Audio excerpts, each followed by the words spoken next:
الله أكبر.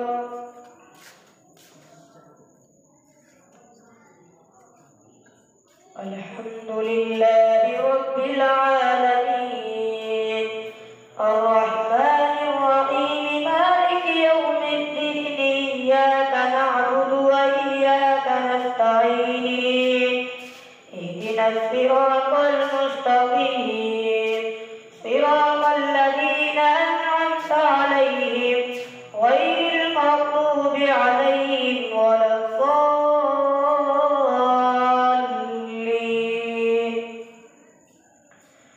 سيقول السفهاء من الناس ما ولاهم عن قبلتهم التي كانوا عليها قل لله المشرق والمغرب يهدي من يشاء إلى صراط مستقيم. وكذلك جعلناكم أمة وسطا لتكونوا شهداء على الناس ويكون الرسول عليكم شهيدا. وما جعلنا القبلة التي كنت عليها إلا لنعلم من يتبع الرسول ممن ينقلب على عقبيه وإن كانت لكبيرة إلا على الذين هدى الله وما كان الله ليضيع إيمانكم إن الله بالناس لرءوف رحيم. قد نرى تقلب وجهك في السماء فلنولينك قبلة ترضاها فول وجهك شطر المسجد الحرام وحيث ما كنتم فولوا وجوهكم شطره وإن الذين أوتوا الكتاب ليعلمون أنه الحق من ربهم وما الله بغافل عما يعملون. ولئن أتيت الذين أوتوا الكتاب بكل آية ما تبعوا قبلتك وما أنت بتابع قبلتهم وما بعضهم بتابع قبلة بعض ولئن اتبعت أهواءهم من بعد ما جاءك من العلم إنك إذا لمن الظالمين. الذين آتيناهم الكتاب يعرفونه كما يعرفون أبناءهم وإن فريقا منهم ليكتمون الحق وهم يعلمون. الحق من ربك فلا تكونن من الممترين. ولكل وجهة هو موليها فاستبقوا الخيرات أينما تكونوا يأتي بكم الله جميعا إن الله على كل شيء قدير. ومن حيث خرجت فول وجهك شطر المسجد الحرام وإنه للحق من ربك وما الله بغافل عما تعملون. ومن حيث خرجت فول وجهك شطر المسجد الحرام وحيث ما كنتم فولوا وجوهكم شطره لئلا يكون للناس عليكم حجة إلا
البيت أو اعتمر فلا جناح عليه أن يطوف بهما، ومن تطوع خيرا فإن الله شاكر عليم.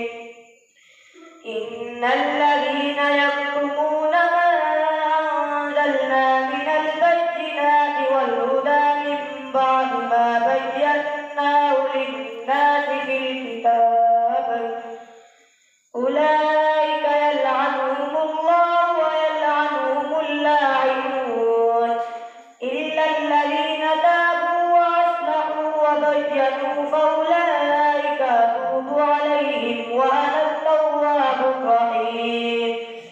إن الذين كفروا وماتوا وهم كفار أولئك عليهم لعنة الله والملائكة والناس أجمعين خالدين فيها لا يخفف عنهم العذاب ولا هم ينظرون وإلهكم إله واحد لا إله إلا هو الرحمن الرحيم.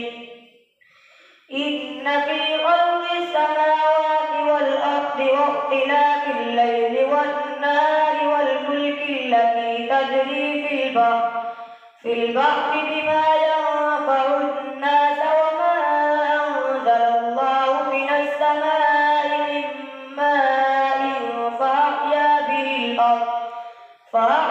به الأرض بعد موتها وبث فيها من كل دابة وتصريف الرياح والسحاب المسخر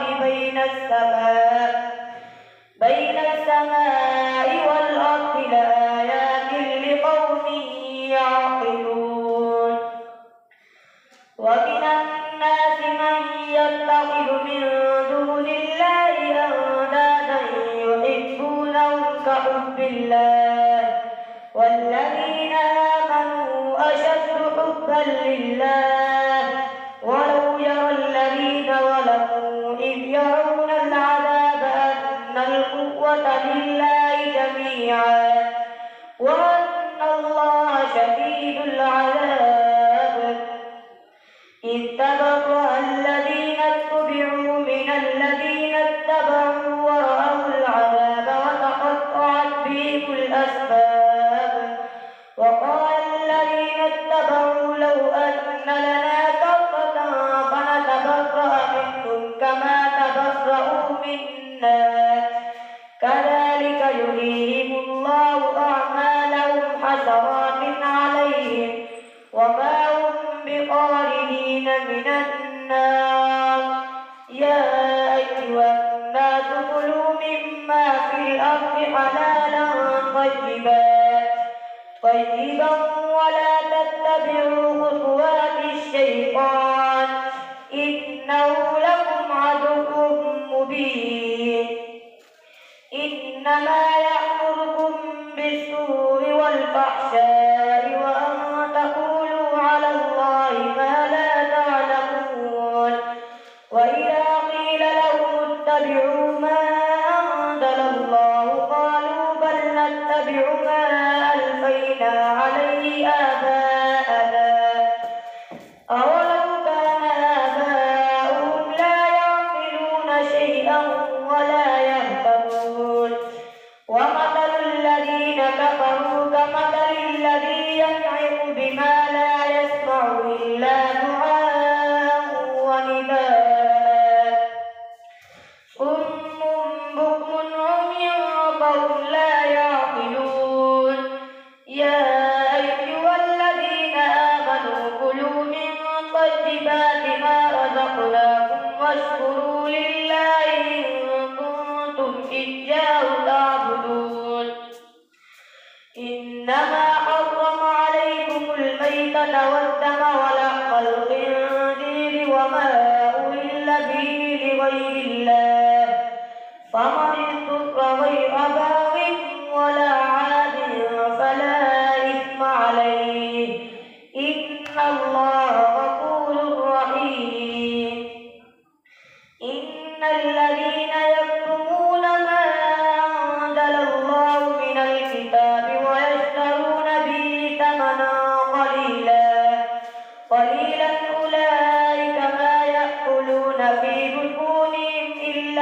النار ولا يكلمهم الله يوم القيامة ولا يزكيهم ولهم عذاب أليم.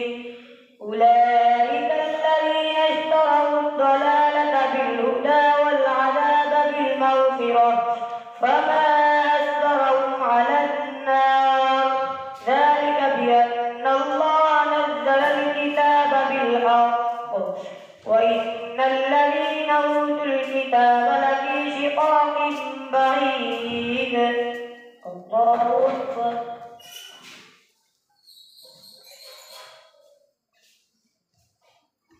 سمع الله لمن حمده. الله أكبر. الله أكبر. الله أكبر.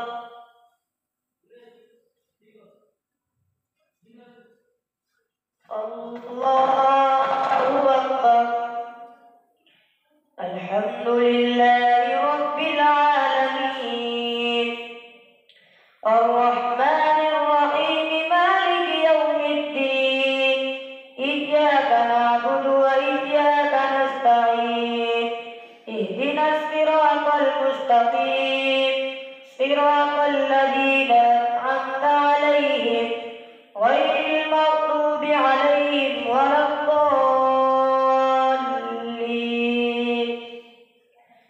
ليس البر أن تولوا وجوهكم قبل المشرق والمغرب ولكن البر من آمن بالله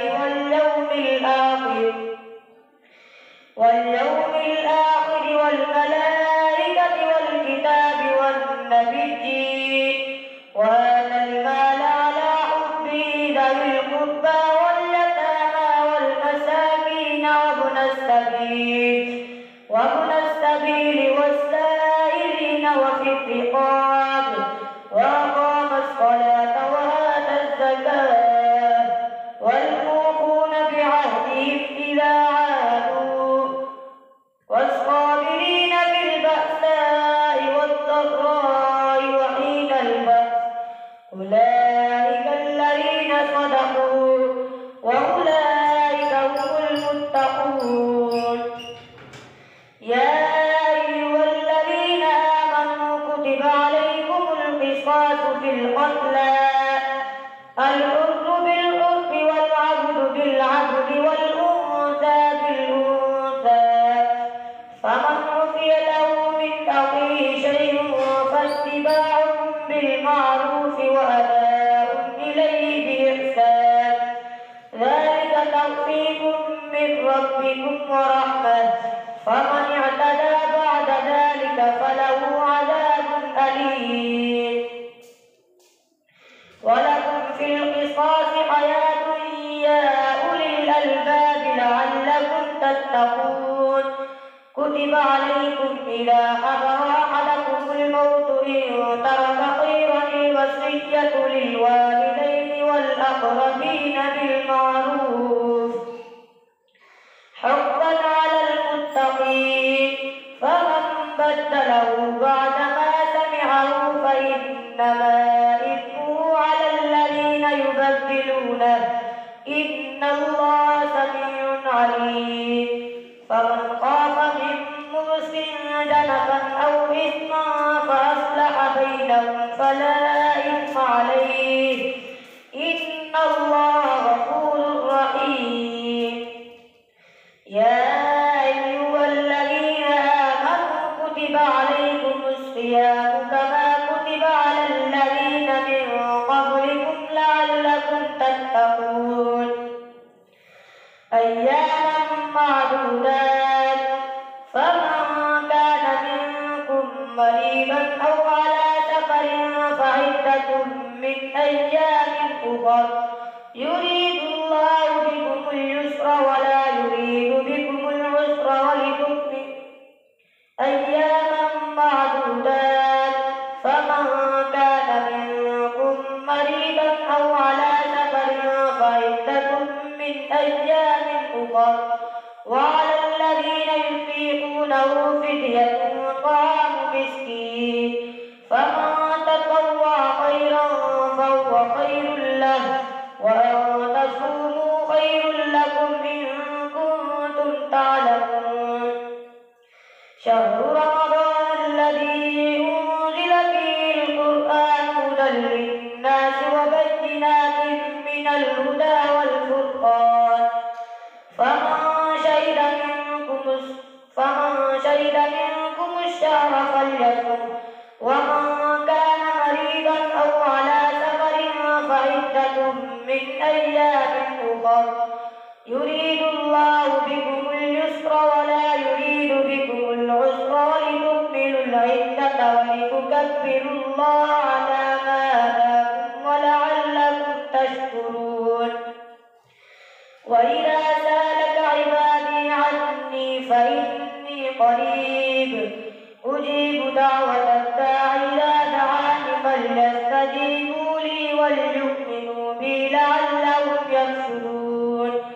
أحل لكم ليلة الصيام الرفث إلى نسائكم هن لباس لكم وأنتم لباس لهن، علم الله أنكم كنتم تختانون أنفسكم فتاب عليكم وعفى عنكم، فالآن باشروهن وابتغوا ما كتب الله لكم وكلوا واشربوا حتى يتبين لكم الخيط الأبيض من الخيط الأسود من الفجر، ثم أتموا الصيام إلى الليل ولا تباشروهن وأنتم عاكفون في المساجد، تلك حدود الله فلا تقربوها، كذلك يبين الله آياته للناس لعلهم يتقون.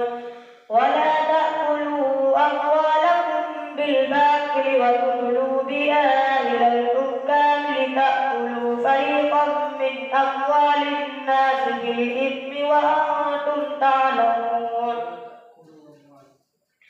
ولا تأكلوا أموالكم بينكم بالباطل وتدلوا بها إلى الحكام لتأكلوا فريقا من أموال الناس لعلكم، ولا تأكلوا أموالكم بالباطل وتدلوا بها، ولا تأكلوا أموالكم بينكم بالباطل وتدلوا بها إلى الحكام لتأكلوا فريقا من أموال الناس لعلهم يعلمون بالإثم. ولا تأكلوا أموالكم بينكم بالباطل وتدلوا بها إلى الحكام لتأكلوا فريقا من أموال الناس لعلهم بالإثم وأنتم تعلمون. يسألونك عن الأهلة قل هي مواقيت للناس والحج، وليس البر بأن تأتوا البيوت من ظهورها ولكن البر من اتقى، وأتوا البيوت من أبوابها واتقوا الله لعلكم تفلحون. وقاتلوا في سبيل الله الذين يقاتلونكم ولا تعتدوا إن الله لا يحب المعتدين. واخذلوهم حيث ثقفتموهم واخرجوهم من حيث أخرجوكم والفتنة أشد من القتل، ولا تقاتلوهم عند المسجد الحرام حتى يقاتلوكم فيه، فإن قاتلوكم فاقتلوهم، كذلك جزاء الكافرين. فإن انتهوا فإن الله غفور رحيم. وقاتلوهم حتى لا تكون فتنة ويكون الدين لله، فإن انتهوا فلا عدوان إلا على الظالمين. الشهر الحرام بالشهر الحرام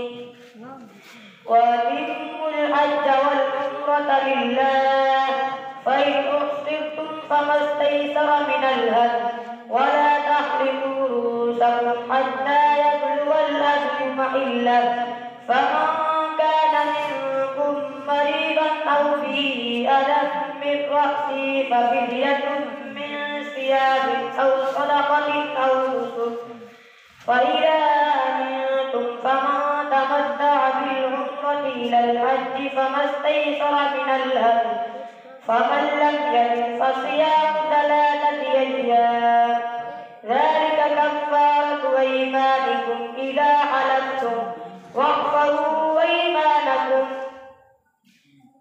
كذلك يبين الله لكم الآيات لعلكم فمن لم يجد فصيام 3 أيام ذلك كفارة أيمانكم إذا حلفتم وأتموا الحج والعمرة لله فإن أحصرتم فما استيسر من الهدي ولا تحلقوا رؤوسكم حتى يبلغ الهدي محله فمن كان منكم مريضا أو به أذى من رأسه ففدية من صيام أو صدقة أو نسك فإذا أمنتم فمن تمتع بالعمرة إلى الحج فما استيسر من الهدي فمن لم يجد فصيام 3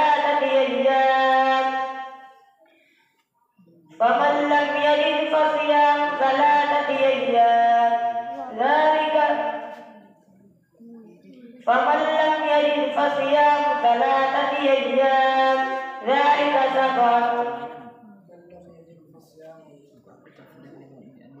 فمن لم يجد فصيام 3 أيام في الحج و7 إذا رجعتم تلك 10 كاملة ذلك لمن لم يكن أهله حاضر المسجد الحرام واتقوا الله إن الله شديد العقاب الحج أشهر معلومات فمن فرض فيه وأتموا الحج والعمرة لله فإن أحصرتم فما استيسر من الهدي ولا تحلقوا رؤوسكم حتى يبلغ الهدي محله فمن كان منكم مريضا أو به أذى من رأسه ففدية من صيام أو صدقة أو نسك فإذا أمنتم فمن تمتع بالعمرة إلى الحج فما استيسر من الهدي فمن لم يجد فصيام 3 أيام في الحج و7 إذا رجعتم تلك 10 كاملة ذلك لمن لم يكن أهله حاضر المسجد الحرام واتقوا الله واعلموا أن الله شديد العقاب الحج أشهر معلومات فمن فرض فيهن الحج فلا رفث ولا فسوق ولا جدال في الحج وما تفعلوا من خير يعلمه الله وتزودوا فإن خير الزاد التقوى واتقون يا أولي الألباب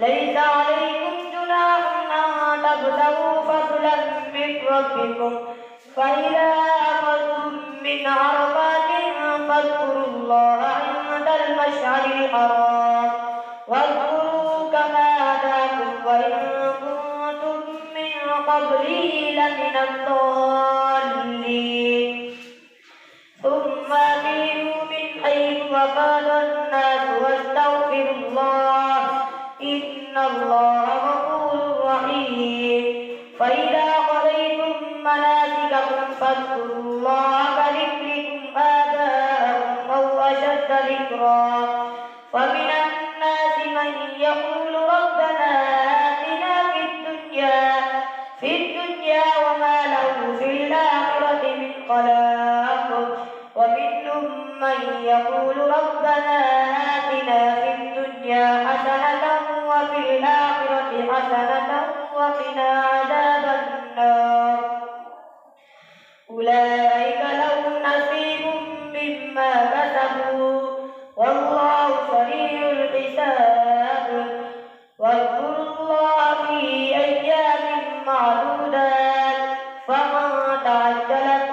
فمن تعجل في يومين أولئك لهم نصيب مما كسبوا والله سريع الحساب واذكروا الله في أيام معدودات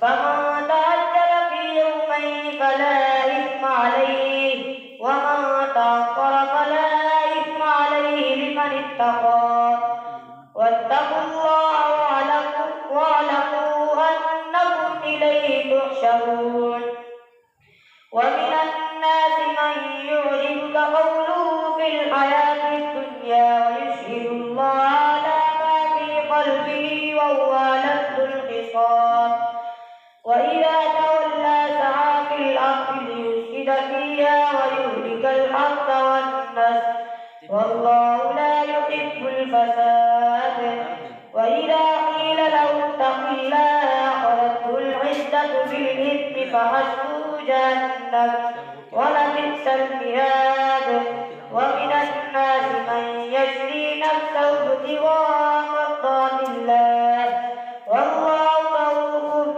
بالعباد يا أيها الذين آمنوا ادخلوا في السلم كافة ولا تتبعوا خطوات الشيطان إنه لكم عدو مبين فإن زللتم من بعد ما جاءتكم البينات فاعلموا أن الله عليم حكيم هل ينظرون إلا أن يأتيهم الله في ظلل من الغمام والملائكة وقضي الأمر وإلى الله ترجع الأمور